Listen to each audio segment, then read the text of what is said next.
Assalamualaikum warahmatullahi wabarakatuh. Pada materi tutorial kali ini kita akan melakukan pengolahan data dan analisis data. Pada pengolahan data yang akan kita kerjakan nantinya adalah pertama, pengolahan data untuk distribusi frekuensi khususnya untuk data kuesioner. Kemudian yang kedua, statistik deskriptif. Yang ketiga, uji validitas reliabilitas. Yang keempat, analisis regresi, uji normalitas, dan uji heteroskedastisitas. Baik, kita mulai saja untuk tutorial kali ini. Yang harus kita siapkan adalah data yang akan diolah. Ini kami siapkan beberapa contoh data, mulai dari data yang mentah, kemudian data yang sudah di-coding, dan data yang siap diolah untuk diinput ke SPSS. Berikut ditampilkan contoh data yang masih mentah. Pada data yang masih mentah, ini merupakan input dari hard copy kuesioner. Untuk yang sudah melakukan pengumpulan data melalui Google Form dan format datanya sudah berformat kalaliket, tampilannya tidak seperti ini. Nah, ini untuk penginputan data yang berasal dari pengumpulan data kuesioner yang bersifat hard copy. Ini bisa disajikan mulai dari nomor, kemudian sampel, ini adalah untuk kode, kemudian ada nama, jenis kelamin, umur, lama bekerja, status, jumlah anggota, punya rumah, punya tabungan, punya pinjaman, punya asuransi, punya investasi.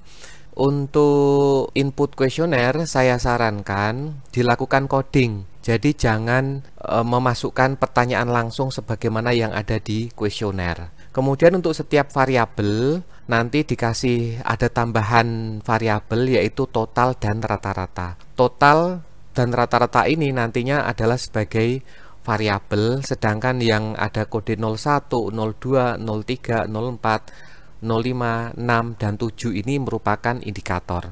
Pada penelitian kali ini variabel bebasnya ada 3, yaitu yang pertama LK, ini merupakan literasi keuangan. Yang kedua FC, ini variabelnya adalah financial locus of control. Kemudian FS, ini adalah untuk kode variabel financial self efficacy.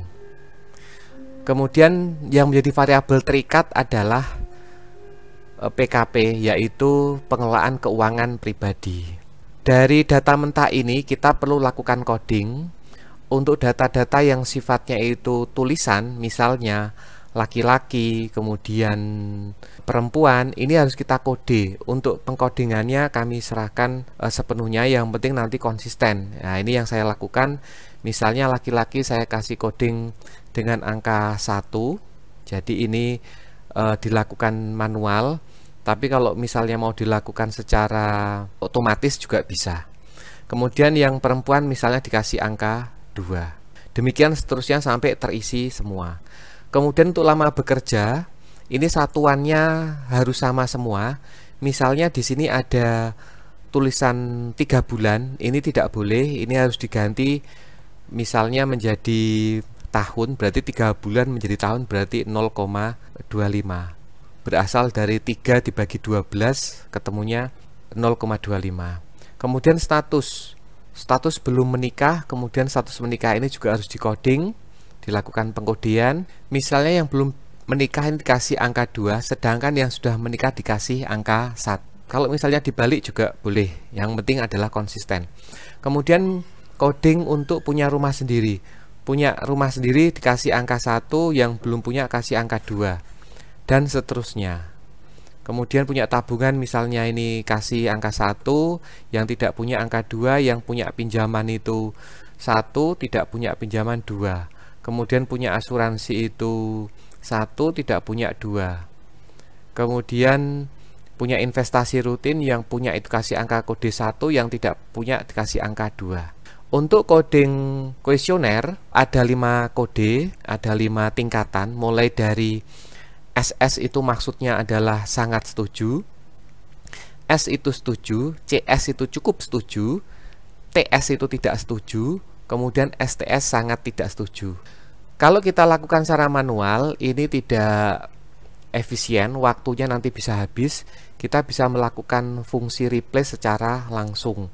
Caranya kita klik Ctrl F, nanti akan muncul tampilan seperti ini. Kita pengen melakukan replace. Nah, yang ingin kita cari apa? Yang kita cari atau ingin kita ganti misalnya SS. Nah, SS ini kita ganti menjadi angka 5. Supaya hasilnya nanti yang diganti memang itu sesuai dengan yang kita harapkan, maka kita harus centang match case dan match entire cell content. Nah, tujuannya apa? Yang kita ganti adalah yang memang ada kata-kata SS di sana. Sedangkan yang selain itu nanti tidak berubah. Kita lihat hasilnya, jika ini sudah kita lakukan kemudian kita klik, sudah otomatis berganti semuanya. Kemudian kalau yang S kita kasih ganti angka 4. Hasilnya jangan lupa dicentang match case dan match entire cell content, kita klik replace all. Ini juga berubah. Sesudah kita lakukan coding, berikut ini hasil dari coding yang sudah dilakukan. Sesudah dilakukan coding, kita lakukan pengisian data total dan data rata-rata. Untuk data total, ini merupakan penjumlahan dari semua indikator. Jadi misalnya di bagian LK total 27 ini merupakan penjumlahan dari sel di sebelahnya mulai dari LK01 sampai dengan LK07. Sedangkan rata-rata kita gunakan rumus, bisa menggunakan rumus average, bisa pula menggunakan rumus nilai total ini dibagi dengan jumlah dari semua indikator atau jumlah dari indikator. Jadi ini misalkan ada 7 indikator, berarti total dibagi indikator. Nah, untuk LK total, LK rata-rata, kemudian total rata-rata untuk semua variabel kita lakukan pengisian. Berikutnya, ini saya sajikan data yang sudah siap untuk diolah, diinput ke SPSS. Data yang akan diinput ke SPSS harus kita rapikan dulu dan kita harus punya catatan. Misalnya gender, kita rapikan lagi tadi semula jenis kelamin saya ganti menjadi gender. Di input data ini saya kasih keterangan, 1 itu artinya laki-laki, 2 itu perempuan. Untuk usia itu satuannya tahun, lama kerja satuannya tahun, status 1 itu sudah menikah, 2 belum menikah. Kemudian keluarga artinya jumlah anggota keluarga, berarti satuannya adalah orang. Kemudian rumah ada 3 kategori. 1 itu punya rumah, 2 itu masih kredit atau KPR, 3 itu belum punya. Sedangkan tabungan itu 1 punya, 2 tidak punya. Pinjaman 1 itu punya pinjaman, 2 tidak punya. Asuransi 1 punya, 2 tidak punya. Investasi 1 punya, 2 tidak punya.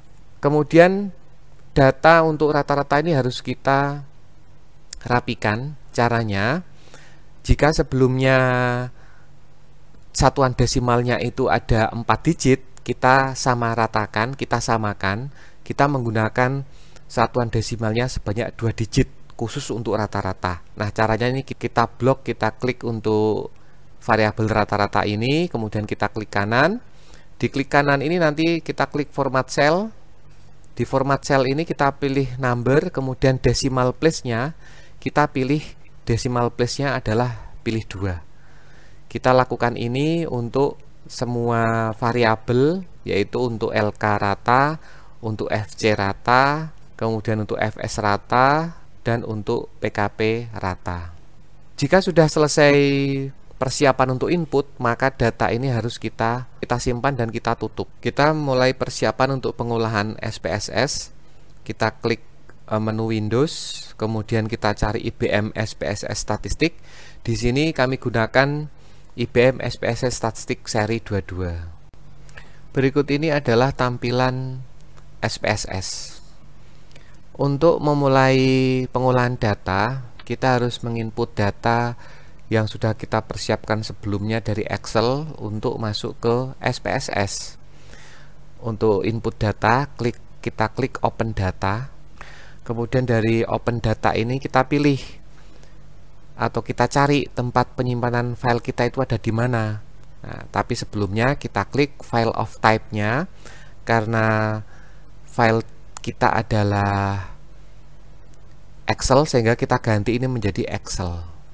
Kemudian kita cari letak file yang di mana, karena saya nyimpennya tadi ada di kuliah sehingga saya cari kuliah.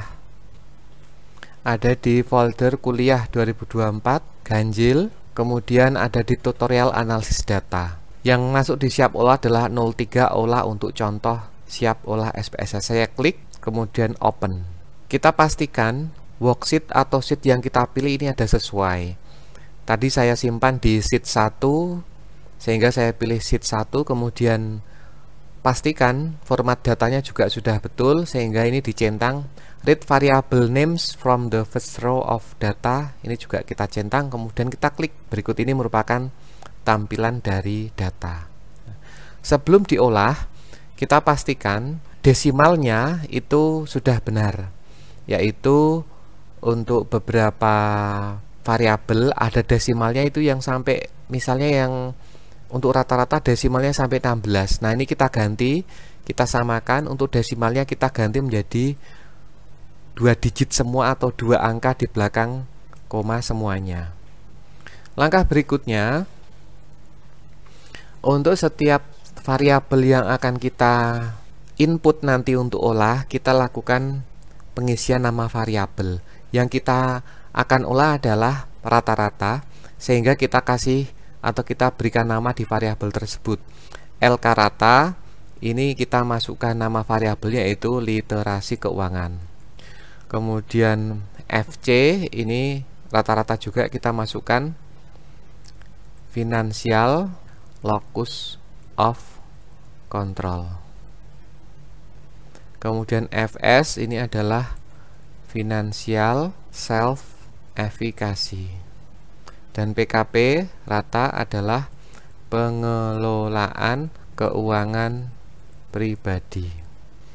Jika ingin merapikan tampilan, format data yang cukup lebar ini kita bisa sedikit rapikan supaya nanti lebih mudah untuk analisis atau ke tahap berikutnya. Kita lakukan geser untuk setiap kolom. Data siap untuk diolah.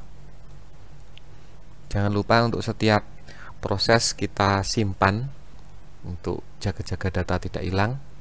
Pengolahan data yang nantinya akan kita lakukan adalah 1. Distribusi frekuensi, kemudian yang kedua statistik deskriptif, yang ketiga uji validitas reliabilitas, kemudian keempat uji regresi, kemudian uji normalitas dan uji heteroskedastisitas. Untuk distribusi frekuensi ini dilakukan khusus untuk data kuesioner, dan uji validitas reliabilitas juga khusus dilakukan untuk data kuesioner.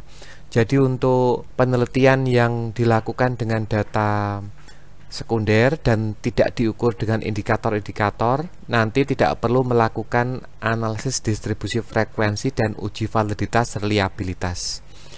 Baik, kita mulai untuk pengolahan datanya. Olah data yang pertama adalah distribusi frekuensi. Langkah-langkahnya, klik analis, deskriptif statistik, kemudian pilih frekuensis. Kita masukkan variabel yang akan kita olah. Untuk melakukan pengolahan data untuk setiap variabel, untuk setiap indikator dari variabel, kita lakukan pengolahan secara terpisah.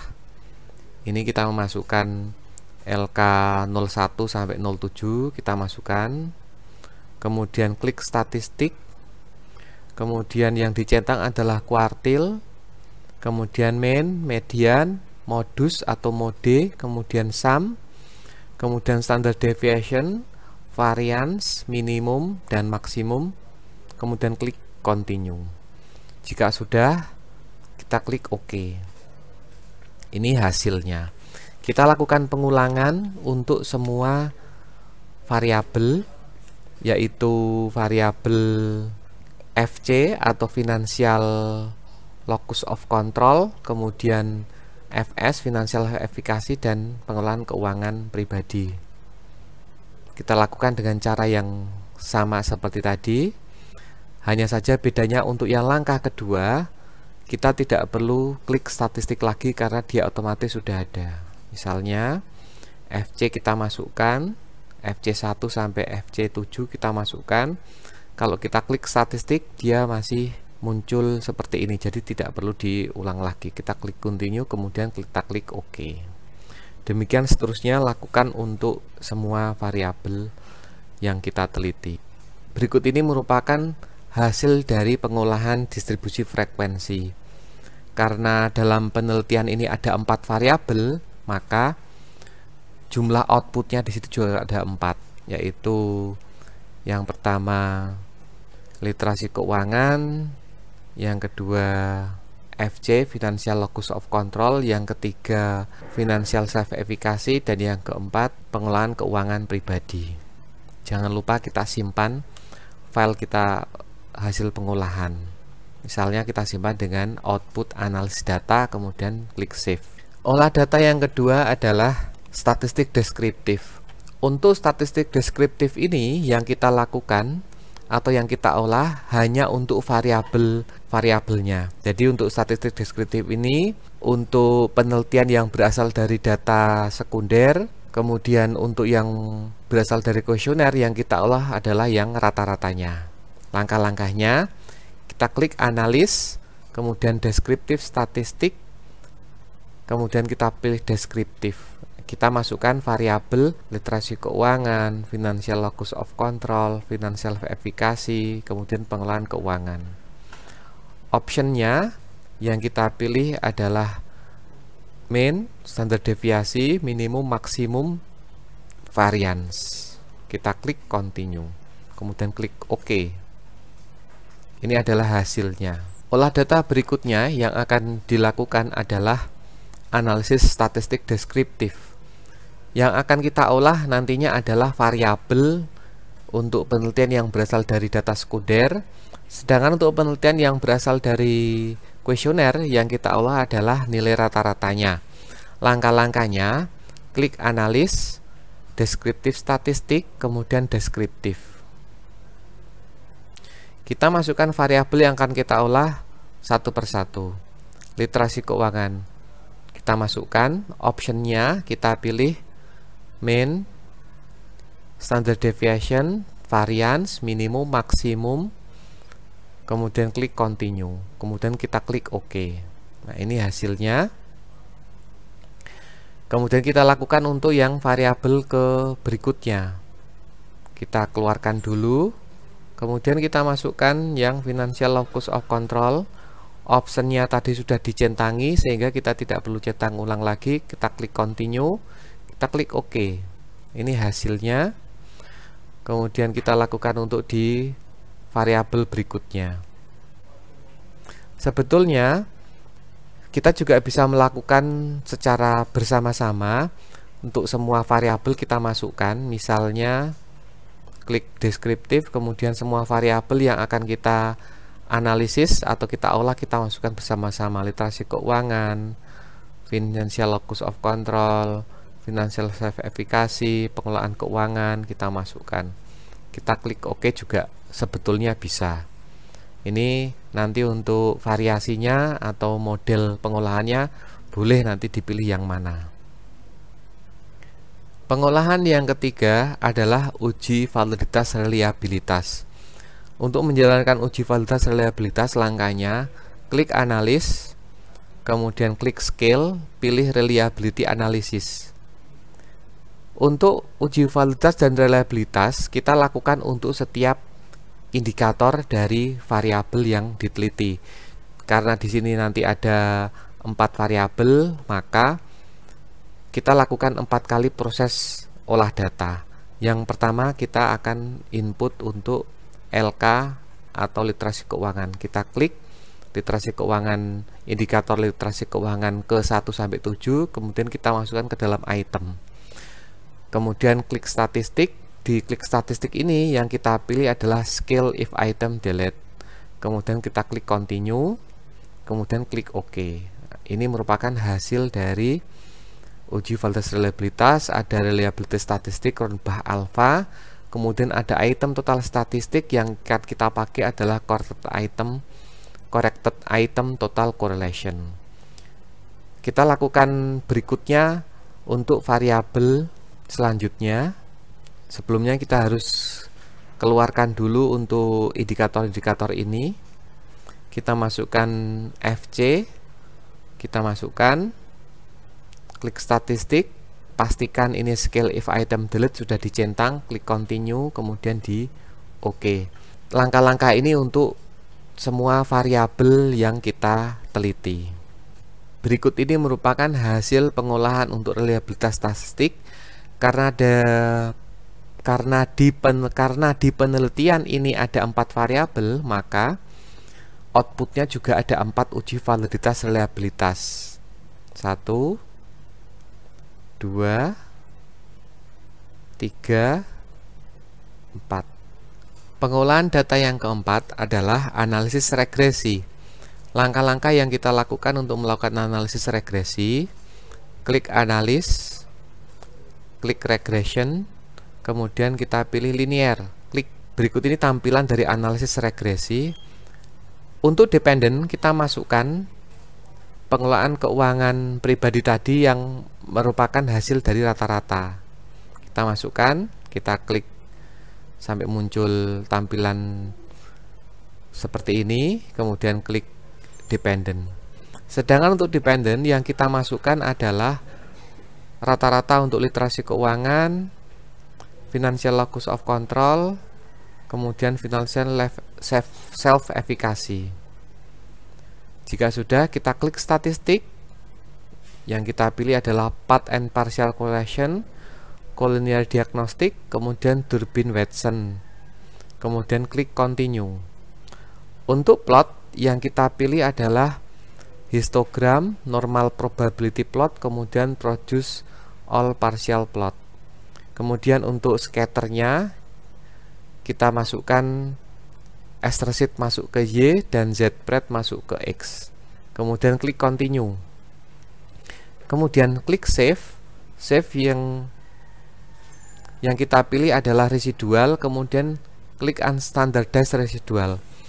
Output untuk save ini nanti adalah berupa data unstandardized residual yang akan kita gunakan untuk bahan uji normalitas dan uji heteroskedastisitas dengan uji Gleiser. Kita klik continue, kemudian yang lainnya abaikan, kemudian kita klik OK.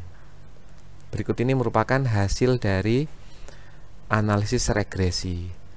Di input data juga ada tampilan tambahan satu variabel baru, yaitu unstandardized residual. Olah data berikutnya adalah uji normalitas dengan Kolmogorov-Smirnov test. Langkah-langkah yang kita lakukan: klik analis, kemudian non-parametric test, legasi dialog, kita pilih satu sampel KS. Tampilannya seperti ini. Yang kita masukkan adalah unstandardized residual. Kita masukkan, abaikan pilihan-pilihan yang lain, langsung klik OK. Berikut ini merupakan tampilan dari analisis untuk uji normalitas dengan one sample Kolmogorov-Smirnov test. Terakhir adalah uji heteroskedastisitas dengan uji Gleiser. Untuk melakukan uji Gleiser perlu dilakukan dua langkah, yaitu mengubah angka unstandardized residual yang sebelumnya sudah diperoleh menjadi nilai absolut. Caranya klik transform, kemudian compute, tampilannya seperti ini. Untuk melakukan perubahan data menjadi angka absolut, kita klik function group ini, kita klik all, kita pilih ABS, kemudian kita klik panah yang ke atas ini, sudah muncul sehingga muncul di numeric expression. Kemudian untuk unstandardized residualnya ini kita klik, kemudian kita klik panah ke kanan sehingga dia masuk tampil ke dalam. Masuk tampil ke dalam ini, kita kasih nama variabelnya, misalnya kita kasih nama target variabel ini adalah nama variabel baru. Misalnya kita kasih nama ABS_URES. Kemudian kita klik OK. Sesudah diklik OK, di tampilan output tidak tampil apa-apa, tapi di tampilan input data nanti akan muncul tambahan variabel baru, yaitu ABS_URES, bagaimana yang kita ketikan tadi. Kemudian langkah berikutnya kita melakukan pengujian heteroskedastisitas. Kita klik analis, kemudian regression linear. Nah, supaya ini tampilannya bersih, kita klik reset. Untuk melakukan uji Gledger, langkah yang kita lakukan adalah klik analis, regression, linear. Supaya tampilannya ini kosong, kita klik reset. Kemudian yang kita masukkan sebagai variabel dependent adalah nilai absolute unstandard residual yang merupakan hasil pengolahan. Kita masukkan ke dependent. Kemudian variabel semula yang menjadi independen yaitu literasi keuangan, financial locus of control, financial self efficacy. Ada 3 variabel, abaikan tampilan yang lain, kemudian kita klik OK. Berikut ini merupakan hasil dari uji heteroskedastisitas. Demikian bisa disampaikan 6 pengolahan data. Sebelum data-data yang hasil kita pengolahan tersebut kita pindahkan ke Microsoft Word, kita harus melakukan pembersihan dulu. Apa itu? Pembersihan yang kita lakukan adalah menghapus log, kemudian menghapus notes. Jadi log dan notes ini harus kita hapus supaya tidak mengganggu tampilan di Microsoft Word-nya nanti. Kita lakukan pembersihan semuanya sampai habis. Berikut ini merupakan tampilan hasil output data yang sudah bersih. Kita lihat. Jadi di sini sudah tidak ada log lagi dan sudah tidak ada notes-nya lagi. Nah, ini tampilannya seperti ada frekuensinya itu ada 4 karena variabelnya ada 4, deskriptifnya ada 4 karena variabelnya ada 4, reliability-nya ada 4 karena variabelnya ada 4, kemudian ada regression, kemudian ada n-part test untuk uji normalitas, dan regression yang terakhir adalah uji Gledger. Jika sudah siap, maka kita klik di output, kemudian klik kanan, kita klik copy spesial. Kita klik copy spesial ini, muncul tampilan copy spesial ini, biarkan seperti ini, kemudian kita klik OK. Sesudah itu, data sudah tercopy sehingga kita bisa memasukkan ke dalam Microsoft Word. Kita bisa langsung Ctrl V atau paste juga bisa. Nah, berikut ini merupakan tampilan dari output data di Microsoft Word. Nah, tampilan data di Microsoft Word ini sebaiknya kita lakukan editing atau merapikan data. Apa yang kita lakukan untuk merapikan data? Outputnya seperti ini. Jadi kita memberikan di lampiran output hasil olah data itu nanti ada nama, NIM-nya kita berapa. Untuk NIM boleh 4 digit terakhir atau penuh juga boleh, kelasnya kelas apa, mata kuliahnya apa. Kemudian ada lampiran output. Yang kita lakukan apa? Kita untuk setiap output kita berikan judul atau berikan judul lampiran. Misalnya untuk distribusi frekuensi kita kasih lampiran 1, kemudian kita kasih heading, yaitu kita kasih heading 1. Kemudian untuk setiap variabel kita kasih heading 2. Seperti ini. Kemudian statistik deskriptif lampiran kedua, validitas reliabilitas lampiran ketiga, regresi lampiran keempat, normalitas lampiran kelima, dan heteroskedastisitas lampiran keenam. Kalau untuk data yang berasal dari input data sekunder, berarti lampiran 1 distribusi frekuensi dan validitas reliabilitas tidak ada, berarti hanya ada 4 saja lampirannya.